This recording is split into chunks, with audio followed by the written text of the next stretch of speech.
MP ticket కోసమే Bandi Sanjay BRS అధినేత కేసీఆర్పై విమర్శలు చేశాడని మాజీ ఎమ్మెల్యే సుంకె రవిశంకర్ మండిపడ్డారు.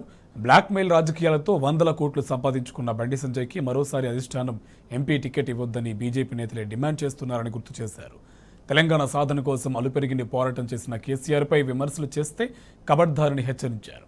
కేసీఆర్పై చేసిన అనుచిత వ్యాఖ్యలకు బండి సంజయ్ బేషరతుగా క్షమాపణలు చెప్పాలని సుంకె రవిశంకర్ డిమాండ్ చేశారు. ఎన్ని అబద్ధాలు మాట్లాడతాడంటే బండి సంజయ్ నాకు ఒకటే గుర్తుకొస్తుంది. ఇవాళ భారతీయ జనతా పార్టీలో ఉన్నటువంటి సీనియర్ నాయకులందరూ కూడా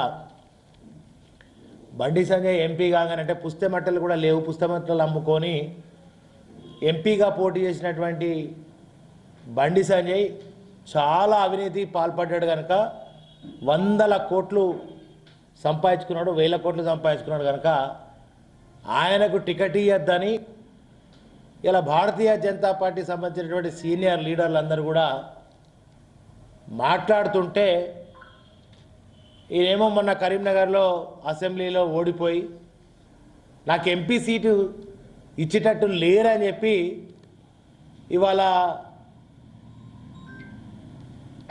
ఆరోపణలు చేస్తే దానిలో కొద్దిగా సత్యము అనేటువంటిది కనబడాలి. కొద్దిగానన్నా సత్యదూరమైనటువంటి విషయాలన్నీ కూడా పచ్చి అబద్ధాలు నోటికి ఎంత వస్తే గంత మాట్లాడడం అనేది చాలా విడ్డూరంగా ఉంది.